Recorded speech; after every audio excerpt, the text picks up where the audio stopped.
చేతగాని వాళ్ళు ఎవరు? మీరు చేతగాని వాళ్ళు కాబట్టి తెలంగాణ నిధులు తీసుకురాలి భారతీయ జనతా పార్టీ. మీరు చేతనైన అయితే తెలంగాణకు నరేంద్ర మోడీ గారు నిధులు ఇచ్చేవాడు. మీకు చేతగాని వాళ్ళు మిమ్మల్ని కేంద్ర ప్రభుత్వం గుర్తిస్తలేదు. మాకు చేతనైతే మాకు చిత్తశుద్ధి, మాకు నియమతులు ఉన్నాయి కాబట్టి మేము ఏదైతే శ్రీశైలం సొరంగ మార్గం కేసీఆర్ గారు 10 సంవత్సరాల కాలం మీరు తవ్వింది 10 కిలోమీటర్ మాత్రమే, సంవత్సరం కిలోమీటర్ మేము 2026 వరకు పూర్తి చేయాలని చెప్పి ప్రభుత్వం భావించి యుద్ధ ప్రాతిపదికన చర్యలు తీసుకుంటాం. దాని క్రమంలో ప్రాజెక్ట్ తవ్వేటప్పుడు కొన్ని ప్రకృతి వైపరీత్యాలు వస్తుంటాయి, భూకంపం లాంటిది కావచ్చు, చిన్న చిన్నవి. ఆ తవ్వే క్రమంలో మట్టి బడుడు వాటర్ వచ్చి జరుగుతూ ఉంటాయి. దానికి సంబంధించి దాన్ని కూడా రాజకీయం చేస్తారంటే మీ అంత రాజకీయ స్వార్థ స్వలాభం ఎవరికి ఉండదు. ఎందుకంటే ప్రకృతి విపత్తు వచ్చినప్పుడు సహకరించాల్సి పోయి దాని మీద రాజకీయం చేస్తే ఎట్లా? మీలాగా కట్టిన ప్రాజెక్టులు కూలలే, అండర్ కన్స్ట్రక్షన్ లో కూలింది, అండర్ కన్స్ట్రక్షన్ లో కూలిపోతుంటాయి, చనిపోతుంటారు. అది అన్ఎక్స్పెక్టెడ్ జరిగే యాక్సిడెంట్. దాన్ని కూడా రాజకీయం చేస్తే ఎట్లా? ముఖ్యమంత్రి పోలే అంటారు, ముఖ్యమంత్రి పోయిన తర్వాత ముఖ్యమంత్రి పోయి ఫోటోలు అంటారు. ఈ రోజు ఫోటోలకే పోజిస్తారు. అన్ని ఏంటంటే ప్రతి దాన్ని రాజకీయం చేసే ప్రయత్నం దయచేసి మానుకోవాలి. ప్రజలు గమనిస్తారు. టీఆర్ఎస్ పార్టీ రాజకీయం 10 సంవత్సరాల కాలం మీరు ఏం చేసారు అందరు చూసారు. మీరు కట్టిన కాళేశ్వరం గురించి మీరు వచ్చిన తర్వాత పాలమూరు రంగారెడ్డి పూర్తి కాలే. 1,86,000 కోట్ల రూపాయల ప్రాజెక్టుల మీద ఖర్చు పెట్టి కమిషన్ కకృతి పడి కోట్ల రూపాయలు దోసుకున్నారు తప్ప తెలంగాణ రాష్ట్రానికి 1 రూపాయి కూడా ప్రయాణం జరగలేదు. మీ దుర్మార్గాల మీ పాపాల మూలంగా తెలంగాణ ఆకలి సావులు, అర్థనాదాలు, అప్పుల బాధలు పెరిగిపోయి మాజీ మంత్రులు కేటీఆర్ గానీ, హరీష్ రావు గానీ, మన జగదీష్ రెడ్డి గానీ, మరి ఆఖరికి కవిత కూడా చెవుకోసిన మేక లెక్క ట్వీట్లు పెట్టి ఒకటే కామెంట్లు ఒకటే విమర్శలు చేస్తా ఉన్నారు. మరి వాటిని ఎట్లా తిప్పి కొడతారు మరి మీ ప్రభుత్వం నుంచి అనే సమాధానం? ఎందుకంటే బీఆర్ఎస్ పార్టీలో పోటీ ఎక్కువై హరీష్ రావు గారు, కేటీఆర్ గారు, కవిత గారు ఈ ముగ్గురిలో ఎవరో తెలుసుకోవడానికి చేతగాక కాంగ్రెస్ ప్రభుత్వం విమర్శ చేస్తారు. రోజు టీవీలలో రావాలా, పేపర్లు రావాలా, నేను ముందు ఉండాలి, నేను ముందు ఉండాలని చెప్పి కాంగ్రెస్ ప్రభుత్వం విమర్శ చేస్తా ఉన్నారు. మీరు 10 సంవత్సరాల కాలంలో ఏం చేసిరో మీ ప్రతిపక్ష నాయకుడు కేసీఆర్ అసెంబ్లీకి వస్తే ప్రభుత్వం సిద్ధంగా ఉంది సమాధానం చెప్పి. మీరు కట్టిన ప్రాజెక్టులు ఏంది, మీరు చేసిన అప్పులేంది, మీరు ఇచ్చిన ఉద్యోగాలు ఏంది, మీ వల్ల రైతులు ఎంతమంది చచ్చిపోయారు అన్నాడు, మీ వల్ల ఎన్ని ఎకరాలు పడితే చెప్తాం. మేము కూడా సమాధానం, మేము అన్ని సమాధానం చెప్తాం సిద్ధంగా ఉన్నాం. మీలాగా ఒట్టేలేం. మేము రోజుకు 18 గంటల పాటు మా మంత్రులు, ముఖ్యమంత్రి గారు కష్టపడతా ఉన్నారు. అధికారులంతా కూడా కష్టపడుతూ పరుగులు ఎత్తిస్తుంది రాష్ట్ర ప్రభుత్వం. పరుగులు పెడితే ఇస్తారు, చూస్తారు కదా. హెలికాప్టర్ పోతే హెలికాప్టర్ పోయినట్టు, ఫ్లైట్ లో పోతే ఫ్లైట్ లో పోయినట్టు, ఢిల్లీకి పోతే ఢిల్లీకి ఎందుకు పోయినట్టు, అన్ని బోగస్ మాటలు మాట్లాడితే ఎట్లా? మీరే 9 సంవత్సరాల కాలం పాటు భారతీయ జనతా పార్టీ దోస్తీ చేసారు.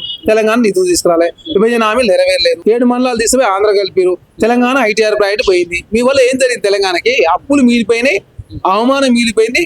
నిరంకుశ పాలన కొనసాగించే తెలంగాణకు జరిగింది శూన్యం. కాబట్టి మీరు ఎన్ని కాకి అరుపులు అరిచినా తెలంగాణ సమాజం బీఆర్ఎస్ పార్టీ పట్టించుకోరు. కాబట్టి బీఆర్ఎస్ పార్టీ భవిష్యత్తు చాలా ప్రశ్నార్థకంగా ఉంది. కాబట్టి కలుదైన కూతులా రోజు జనాలకు వచ్చి కవిత గారు, కేటీఆర్ గారు, హరీష్ రావు గారు మాట్లాడుతున్నారు. తెలంగాణ సమాజం గమనిస్తుంది. ఇప్పుడు మేము పూర్తి చేసే బాధ్యత కాంగ్రెస్ ప్రభుత్వం తీసుకుంది. సీనియర్ మంత్రివర్యులు ఉత్తమ్ కుమార్ రెడ్డి గారు దీన్ని పర్యవేక్షిస్తా ఉన్నారు, భారీ ఇరిగేషన్ శాఖ మంత్రిగా. ముఖ్యమంత్రి గారు కూడా పర్యవేక్షిస్తారు. ఖచ్చితంగా శ్రీశైలం సొరంగ మార్గం పూర్తి చేస్తే 4 లక్షల ఎకరాలు పడుతుంది మహబూబ్నగర్, నల్గొండ జిల్లాలో. కాబట్టి కాంగ్రెస్ ప్రభుత్వం ఆనాడు స్టోన్ వేసింది కాంగ్రెస్ ప్రభుత్వం, ప్రాజెక్టు పూర్తి చేసేది కాంగ్రెస్ ప్రభుత్వం, ప్రజలకు నీళ్ళు ఇచ్చేది కూడా కాంగ్రెస్ ప్రభుత్వం. ఇప్పుడు మీరు ప్రాజెక్టు పూర్తి చేయలే కదా, మీరు మొదలే బెటర్ అయితే ఎట్లయితుంది? మీరు మొదలు పెట్టి పూర్తి చేయకపోవడం మూలంగా ఈ ప్రమాదం జరిగింది. 2005 కాదు కదా, మధ్యలో చాలా ప్రభుత్వాలు వచ్చి సమైక్య రాష్ట్రాలు ప్రయాణం పట్టించుకోలేదు. మరి తెలంగాణ వచ్చిన తర్వాత పట్టించుకోవాలి కదా. నేను అపర భగీరథ, నువ్వు ఏం చేసినావు 10 సంవత్సరాలు? అపర భగీరథుని నేను నీళ్ళు తెచ్చినా, నేను ఏదో పెద్ద పొడిచినా, పీకినా, కాళేశ్వరం కట్టినా, అదేవిధంగా సీతారామ ప్రాజెక్టు కట్టినా, పాలమూరు రంగారెడ్డి కట్టినావు. నువ్వు 1,80,000 కోట్ల రూపాయలు ఖర్చు పెట్టి నువ్వు కమిషన్ కకృతి పడి 18,000 కోట్ల రూపాయలు కమిషన్ మెక్కినావు తప్ప ప్రాజెక్టులు ఎక్కడ పూర్తి కాలే. అదే మేడిగడ్డ, అన్నారం, సుందిలో మొత్తం ప్రాజెక్టులు కుంగిపోయినాయి, కూలిపోయినాయి. ప్రాజెక్టు అండర్ కన్స్ట్రక్షన్ లో ప్రమాదం జరిగితే దాన్ని కూడా రాజకీయం చేస్తారా? కనీసం ఉండాలి జ్ఞానం. ఇంకేదో జ్ఞానం లేకుండా మాట్లాడితే ఎట్లా? తెలంగాణ సమాజం హర్షించదు, తెలంగాణ సమాజం బీఆర్ఎస్ పార్టీ చీదరించుకుంటుంది. ఇప్పుడు ఆ 8 మంది జల సమాధి అయితే అయ్యారు. మరి ఇప్పుడు ఆ 8 మంది కుటుంబం వల్ల మరి ప్రకృతి విపత్తు అని చెప్పి తప్పుకుంటుందా, లేకుండా ఆ కుటుంబాలకి ఏమన్నా ఆదుకునే ప్రయత్నం ఏమన్నా చేస్తుంది? రకాల సాయం కాంగ్రెస్ ప్రభుత్వం చేస్తుంది. అన్ని రకాలుగా ఆదుకుంటారు, ఫైనాన్షియల్ ఆదుకుంటారు, కంపెనీతో ఇప్పిస్తారు, అన్ని రకాల. కాంగ్రెస్ ప్రభుత్వం ప్రజా సంక్షేమం కోసం మేము కోట్ల రూపాయలు ఖర్చు పెడుతున్నాం. 8 మంది కుటుంబాలను కాపాడలేము మేము. 8 మంది కుటుంబాలకు మేము ఇవ్వలేము పైసలు. 21,000 కోట్ల రుణమాఫీ చేసింది కాంగ్రెస్ ప్రభుత్వం. ఎందుకు అన్ని? బీఆర్ఎస్ పార్టీ ఆనాడు కొండగట్టులో సంఘటన, బస్సు పిల్లలు చనిపోతే పోలే, రకరకాల సంఘటన జరిగితే ఏనాడన పోయిన పాపం ఉందా? ఏనాడు పోకుండా తెలంగాణ రాష్ట్ర కాంగ్రెస్ ప్రభుత్వం విమర్శిస్తే తెలంగాణ సమాజం హర్షించారు. అనవసరంగా బీఆర్ఎస్ పార్టీ ప్రజల్లో పలసన అవుతాం. వాళ్ళు ఆదుకుంటే వాళ్ళు ఆదుకోరు. వాళ్ళ పైసలు వాళ్ళ అకౌంట్ లో చాలా పైసలు ఉన్నాయి. 1,515 కోట్ల రూపాయలు వాళ్ళ అకౌంట్లు ఉన్నాయి. దేశంలో అత్యంత ఖరీదైన ప్రాంతీయ పార్టీ. వాళ్ళు ఆదుకుంటే అభ్యంతరం ఏం లేదు. వాళ్ళ పైసలు మస్తున్నాయి కాబట్టి వీళ్ళు 100 కోట్ల రూపాయలు ఎఫ్డీ వస్తుంది. ఆ పైసలను తీసుకుపోయి సోషల్ మీడియా మీద ఖర్చు పెట్టి కాంగ్రెస్ ప్రభుత్వం బదనాం చేస్తుండ్రు. అట్లా చనిపోయిన కార్మికులకు ఇస్తే ఓకే, సోషల్ మీడియా పెట్టే బదులు చనిపోయిన కార్మికులకు ఇస్తే కాంగ్రెస్ పార్టీ వద్దంటారా? మీరు ఇవ్వండి, మేము ఇస్తాం, ప్రభుత్వం ఇస్తుంది, కంపెనీతో ఇప్పిస్తారు, ఆ కుటుంబాలు ఆదుకోవాల్సిన బాధ్యత ప్రభుత్వం మీద ఉంది, ఖచ్చితంగా ఆదుకుంటారు.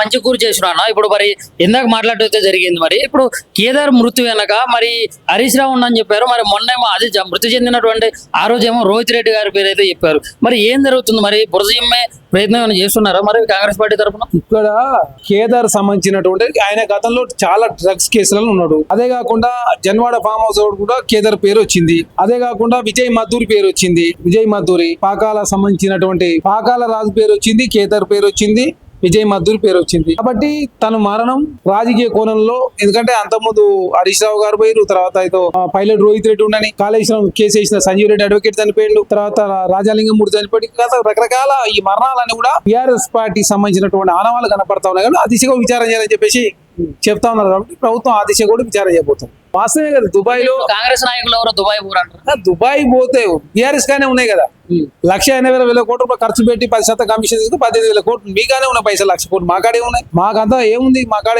ఏమీ లేదు. 12 రోజులు మేము ఓడి తెచ్చి అప్పులు తీసుకొచ్చి తెలంగాణ నడుపుతున్నాం. అంటే కాంగ్రెస్ నాయకులు ఊరికి కూడా అక్కడ దుబాయ్ లో వ్యాపారాలు లేవు అంటారు. ఇప్పుడు వ్యాపారాలు ఉండడం మీరు తప్పనిలేమో, మీరు అన్ని అన్ని చేసుకుంటూ కాంగ్రెస్ ప్రభుత్వం బదనాలు చేసే ప్రయత్నం చేస్తా ఉన్నారు. కాబట్టి కాంగ్రెస్ పార్టీ కూడా మేము కూడా ప్రశ్నిస్తా ఉన్నాం.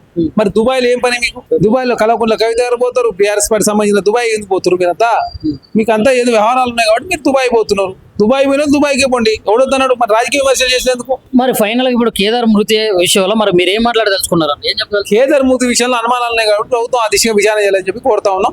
ఆ దిశగా విచారణ చేయాలి. రాజలింగమూర్తి కావచ్చు, సంజయ్ రెడ్డి గారి మరణం కావచ్చు, ఆనాడు జన్వాడ ఫామ్ హౌస్ ఇష్యూలో కావచ్చు, రాజుపాకాల విజయ్ మద్దూరి ఇవంతా ఉన్నది. కాబట్టి ఈ కోణంలో విచారణ చేస్తే డ్రగ్స్ సంబంధించినటువంటి లింక్ దొరికే అవకాశం ఉంది.